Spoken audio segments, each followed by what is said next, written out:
옳지.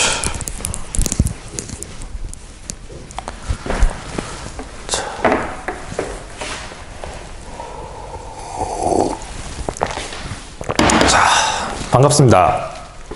촬영을 두 번째 하게 됩니다.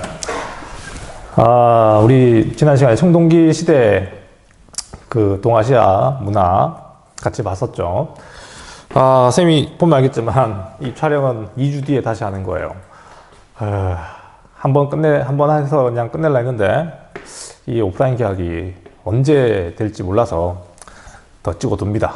뭐 어쨌든 여러분들 이거 가지고 공부가 됐으면 좋겠습니다. 계약했어도 뭐 부족한 부분은 더 할 수 있으니까 그때 하는 걸로 하고, 일단은 우리 이 온라인으로 이제 진도를 계속 나가보도록 하겠습니다.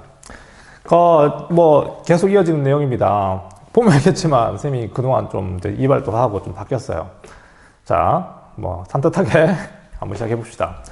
교과서는 페이지 32페이지에서 페이지 33페이지에 해당되는 내용입니다. 이 동아시아사 내용, 교과서 가지고 있는 친구들 보면 알겠지만 이 얇기는 되게 얇아도 내용이 엄청 많은 거예요, 이거 사실. 뭐 페이지 수는 뭐 한 페이지밖에 안 되는 내용이지만 이거 가지고 사실 뭐 설명하면 2시간, 3시간도 할 수 있어요. 뭐 그렇지만 어쨌든 이 고등학교 수준에서 우리가 배워야 될 부분을 요약해서 우리가 최대한 그리고 여러분들도 이거 사실 또 모의고사에서 이거 선택하려고 치려고 이거 선택한 거잖아요. 그 정도에서 나오는 그 정도 수준만 가지고 우리가 수업을 하는 걸로 합시다. 자, 이 32페이지, 33페이지는 국가의 성립과 발전입니다. 국가의 성립과 발전. 자, 선생님이 커피를 가져왔어요. 지금 오후에 수업 촬영하고 있거든요. 잠이 와서. 여러분들은 집에서 이제 뭐 커피는 아니겠지만 밥도 먹으면서 지금 보고 있겠죠? 아닌가? 어쨌든 자, 국가의 성립과 발전. 지난 시간에 했던 거 잠깐 우리가 그래도 복습을 좀 해볼게요. 자, 우리 지난해 청동기라고 하는 거, 청동기 문화. 우리가 한국사에서 청동기를 배웠을 때, 청동기 시대를 배웠을 때 가장 중요한 내용이 계급의 등장이었습니다. 다시 말하면 이때부터 이제 지배층과 피지배층, 계급 사회가 됐다는 거 우리 다 배웠을 거예요. 한국사를 통해서. 그래서 마찬가지로 이 동아시아도 똑같은 레파토리입니다. 이 청동기가 보급되었던 이 동아시아 각 지역에 이제 계급이 등장하고 국가가 출현하는 단계가 바로 청동기 문화 시절의 모습이죠. 그래서 우리 각 지역의 청동기 문화 기억납니까? 네. 자, 황허에서 시작된, 황허에서는 어떤 청동기 문화? 얼리터 문화. 그죠? 이거. 얼리터우 청동기 문화. 그 다음에, 랴오에서 시작된 청동기 문화는 기억나는 거? 랴오어. 뭐였을까요? 랴오어.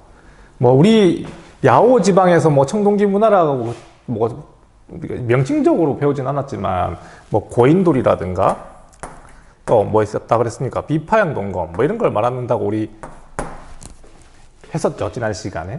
맞죠? 그 다음에 일본의 청동기 문화는 뭐가 있었을까? 일본의 청동기 문화 기억납니까? 야요이 문화 이런 것들, 청동기의 그 명칭과 일본의 청동기 문화와 유물들을 연관시켜서 공부해야 된다는 점 되게 중요합니다. 뭐가 있었나요? 청동으로 만든 종, 청동명 뭐 이런 것들. 얼리터우는 찾아봐. 얼리터우는 그 뭐 청동 술잔이라든가 그다음에 뭐 청동 솥 이런 거 기억납니까? 뭐 그런 것들. 그 다음에 우리가 또 봐야 될 베트남의 청동기 문화는 뭐였었어요? 네, 동선 문화였죠. 동선 문화.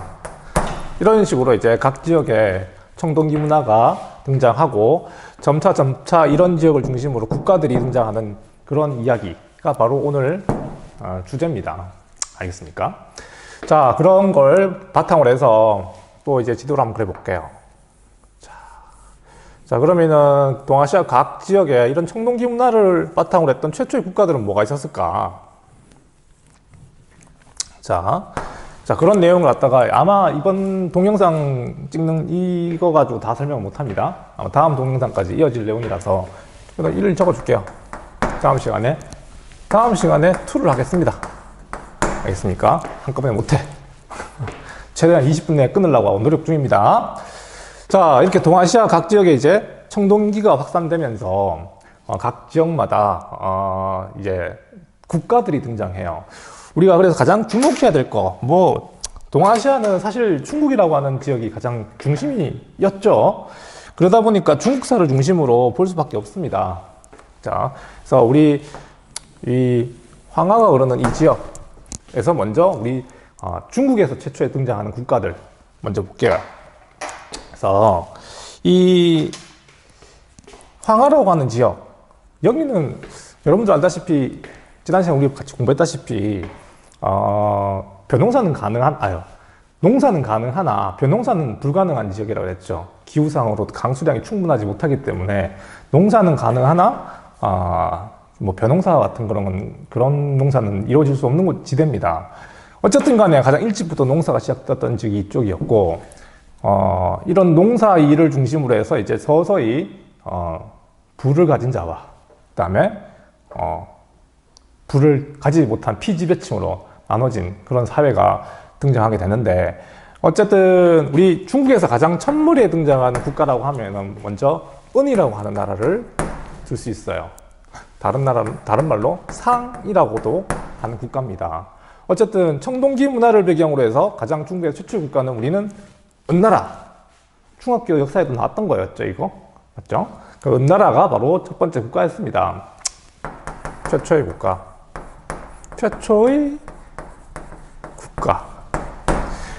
그럼 우리 이 한국사에서 고조선을 공부할 때 봤던 것처럼 초창기 지도자들, 이 국가를 이끌었던 사람들은 종교 지도자인 경우가 많았습니다.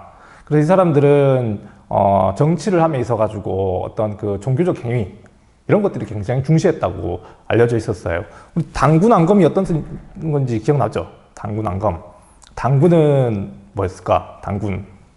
당군은 종교 지도자라는 뜻이었고, 왕검은 정치 지도자의 뜻이었죠. 마찬가지로 은나라의 지배자도 이런 종교 지도자가 국가를 이끌었던 그런 나라. 우리는 신정 정치라고 불러요. 신정 정치가 이루어졌던 나라라고 알려져 있습니다. 이거 어디 많이 들었던 얘기다, 맞죠? 우리 중학교 때 했던 거야, 사실 이거. 그래서 점을 쳐가지고 국가의 중대사를 결정했기 때문에 이런 점치는 행위를 위해서 만든 글자, 바로 뭐였습니까? 갑골문자, 이런 걸 발명하기도 하고 했던 게 바로 은나라의 문화라고 알려져 있어요. 어쨌든 청동기 문화를 배경으로 해서 이제 최초의 국가가 등장했는데, 우리는 중국에서는 그 국가가 뭐다? 바로 은나라였다는 거. 이 나라는 종교 지도자였던 정치 지도자가 국가를 이끌었다. 그래서 점을 치는 행위로서 이 갑골 문자를 만들어냈다. 이런 내용들을 우리는 체크해두면 되겠습니다. 여기까지는 우리가 어려운 내용은 아니고요. 물론 그 다음 내용도 어려운 내용은 없습니다.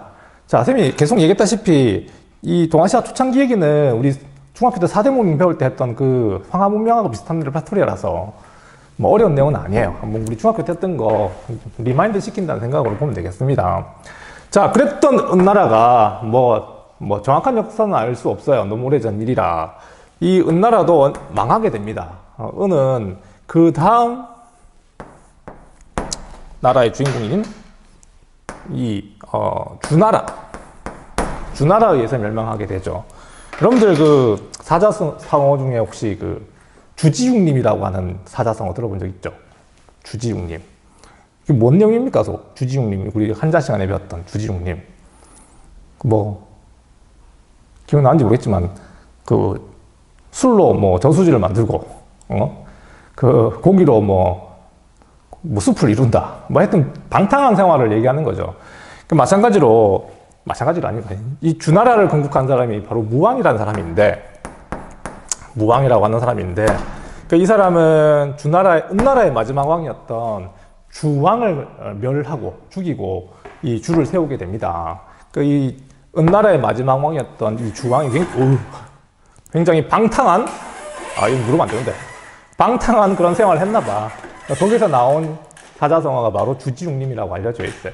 중요한 건 어쨌든 이 주나라는 은나라를 정복하고 만들어진 국가예요. 알겠습니까? 셈이 하나 빼먹었는데 은나라의 수도가 혹시 어딘지 기억나는 사람?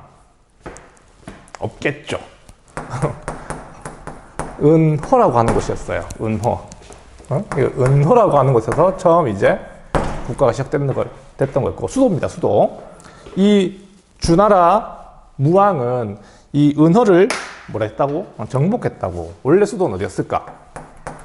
원래 수도는 이 위에 호격이라고 하는 곳이었었어. 호격. 여기서 시작된 이 주나라가 어떻게 했다? 그렇지. 은나라를 정복하면서 발전하였다. 이렇게. 알겠습니까? 호경을 중심으로 했던 이 주나라가 이 은나라를 멸망시키면서 이 주나라는 발전해 나갔었습니다. 자, 적을게요. 주나라 수도는 어디? 자, 호경이라고 하는 곳이었고, 자, 발전 과정. 자, 은을 멸망시키면서 영토를 확장해 나가게 되죠. 자, 우리가 이 주나라의 무왕의 어떤 그 업적을 평가할 때 가장 중요한 게 뭐냐면, 이 은을 정복하면서 새로운 통치 제도를 마련해야 돼. 봐봐. 주나라는 사실 되게 작은 나라였다가 이렇게 넓은 지역을 이제 다스리게 됐어요. 백성들 중엔 대부분 은나라 백성이 많겠지. 맞죠? 그러니까 이것을 어떻게 다스릴 건가 하는 문제. 이런 문제를 이제 주나라는 고민해야만 했었던 겁니다. 그래서 이 주나라의 통치 제도에 있어가지고 우리가 굉장히 중요하게 다루는 내용이 두 가지가 있어요. 두 가지. 일단은 땡땡 질서 확립. 그 다음에 지방제도로서 땡땡 제도의 확립. 자, 이 주나라가 역사적으로 평가받는 이 두 가지 내용은 바로 이 제도를 실시했다는 거. 요거 되게 중요합니다. 첫 번째는 바로 종법 질서라고 하는 겁니다. 종법 질서. 자, 이건 뭔지 설명해 보겠습니다. 그 다음에 또 하나가 뭐냐면, 아까 얘기했다시피 이 은나라라고 하는 나라를 멸하고 주나라는 발전했다고 설명했습니다. 대부분의 백성들은 지방에 살고 있는 은나라 백성들이었어요. 이거 어떻게 다쓸 건데? 그 문제. 바로 봉건제를 통해서 다스렸다. 알겠습니까? 우리 주나라와 관련해서 가장 눈여겨봐야 될 내용은 바로 이 종법질서와 봉건제도라고 하는 거예요. 자, 일단 종법질서는 뭘까? 종법질서. 보겠습니다. 자, 종법질서. 누차 강의 찍을 때마다 얘기하는 거지만 혼자 강의하는 게 굉장히 힘들어요. 숨찹니다. 아이고. 좀 쉴까? 몇 분 안 되는 강의지만 혼자 이렇게 말하는 게 쉽진 않네요. 자, 이 종법질서라는 걸 일단 봅시다. 이 주나라는 어쨌든 나름대로의 어떤 지배층의 질서를 이제 만들어야 했어. 그러니까 새롭게 이제 은나라의 백성도 다스려야 되고, 지배층을 해서 주나라의 어떤 귀족들은 어떻게 이제 통제하고 다스릴 건가 하는 문제에 있어가지고 가장 중요한 건 바로 종법이라고 하는 거였었어요. 종법.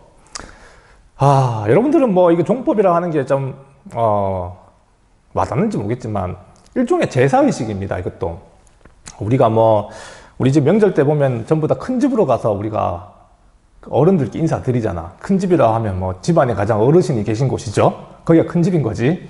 거기 가서 이제 문안 인사도 드리고, 그동안 살았던 얘기도 이제 좀 해드리고, 요즘 잘 안 하지. 가족들이 작아져가지고 어른들께 잘 가지도 않고, 아니면 오히려 어른들이 오는 경우가 많죠. 지금 과거엔 그렇지 않았습니다. 가족 중에 가장 큰 어른을 모시는 행위, 이게 가장 중요한 행사 중에 하나였거든요.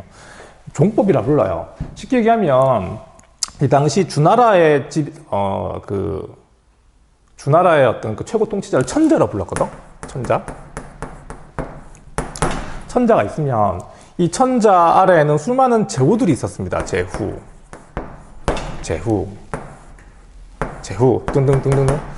천자를 모시는 수많은 제후들이 있었고, 이 제후들도 마찬가지로 그 자기 밑에 수많은 공, 경, 대부, 뭐 이런 식의 어떤 그 자기 부하들, 쉽게 말하면 부하들이죠. 그러니까 이런 식으로 어떤 그 피라미드 형식의 그 혈연 관계를 중심으로 하는 어떤 질서, 이걸 갖다 종법 질서라 불러요. 그러니까 제사를 중심으로 하는 어떤 피라미드 구조의 혈연 구조를 갖다 우린 종법이라고 부릅니다. 그러니까 당연히 제후는 천자에게 찾아가가지고 인사드리고 예를 갖추고, 제후는 밑에 있는 공경 대부들에게 또 예를 갖추면서 이렇게 지배층 내부의 결속을 다져갔던 거였죠. 알겠습니까? 자, 이런 식으로 이제 종법 질서가 확립되었던 게 바로 무왕 때부터였고, 자, 그러면은 이걸로 이제 어떻게 천하를 다스리느냐. 아까 얘기했다시피 봉건제라고 하는 거였습니다. 봉건제. 자, 선생님이 이 봉건제를 선생님이 만든 개념이에요. 이거대로 이해하면 뭐 잘못 이해할 수도 있겠지만 어쨌든 간에 개념적으로는 이렇게 생각하면 되겠습니다. 선생님이 이걸 좀 이해시키기 위해서 그림을 그려볼게. 봉건제는 자, 이렇게 종법 질서로 확립된 이러한 질서를 바탕으로 천하를 다스려야 되는데, 자, 천하가 이렇게 네모나게 생긴 땅이라고 생각해 봅시다. 이 천자는 이 확립된 종법 질서를 중심으로 해서 이 은나라 백성들을 다스려야 될 거 아니야. 과거의 은나라 백성들, 상나라 백성들, 맞지? 그러니까 이걸 이 당시에는 뭐 생각해 봐요. 지금은 뭐 KTX도 있고 핸드폰도 있고 뭐 지방에서 일어나는 일을 갖다가 충분히 통제할 수 있는 그런 시대지만, 과거에는 그렇지가 않았죠. 과거에는 길도 제대로 안 나 있었고, 당연히 뭐 휴대폰 이런 거 당연히 없지. 자동차가 있나 뭐가 있나. 그러니까 지방을 다스리는 일이 쉬운 일이 아니었습니다.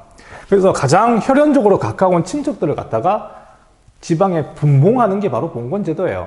분봉한다. 봉건. 뭐 어쨌든 그래서 천자라고 하는 나라의 주인은 사실 모든 지역을 직접 통치할 수가 없었지. 수도, 천자는 다시 말하면 호경을 중심으로 하는 아주 일부만 다스리고, 나중에 수도가 바뀝니다. 나급으로.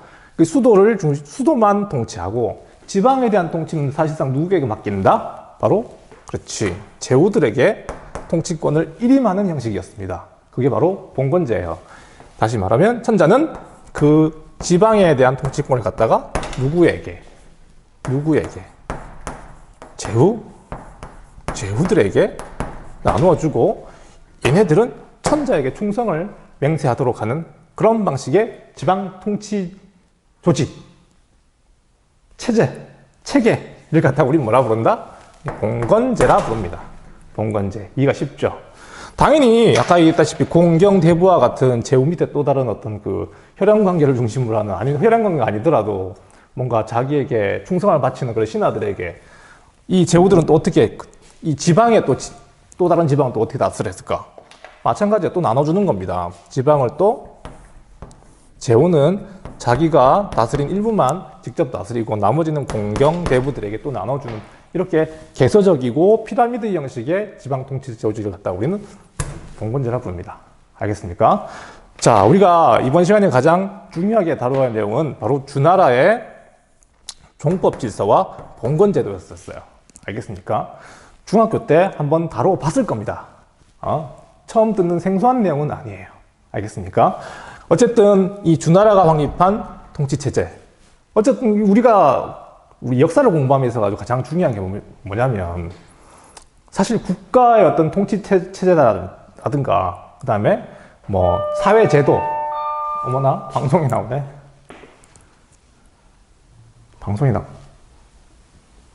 안 나온다. 자, 이런 부분들이 중요하게 다루어질 내용들이에요. 알겠습니까? 역사를, 뭐 이게 다는 아니지만, 그래도 국가사 중심으로 다룰 수밖에 없는 게 또 현실적인 부분이라서, 앞으로 이런 어떤 국가들이, 백성들을 다스리고, 그 다음에 사회제도를 정비하는 모습들, 그 다음에 또 국가 간의 어떤 그 교류의 모습들, 이런 것들이 중요한 포인트로 우리가 다루게 될 내용들이니까 이런 것들은 주나라의 통치 질서로 잘 파악해두기 바랍니다. 알겠습니까? 자, 어쨌든 이렇게 천하를 나누어 다스리는 봉건제도. 자, 우리 다음 강의 때 이제 주나라가 멸망하게 돼요. 주나라가 왜 망했을까? 주나라가 왜 망했을까? 우리가 배운 내용을 가지고 설명하면 쉬워요. 바로 뭐 때문에? 종법 질서가 확립됐는데 어떻게 되는 거야? 붕괴되고. 봉건제도가 확립됐는데 붕괴되었으니 나라가 망하는 거죠. 알겠습니까? 자, 이걸 왜 망했는가 하는 부분을 갖다가 다음 시간부터 같이 보도록 하겠습니다. 자, 이번 강의는 여기까지 끝.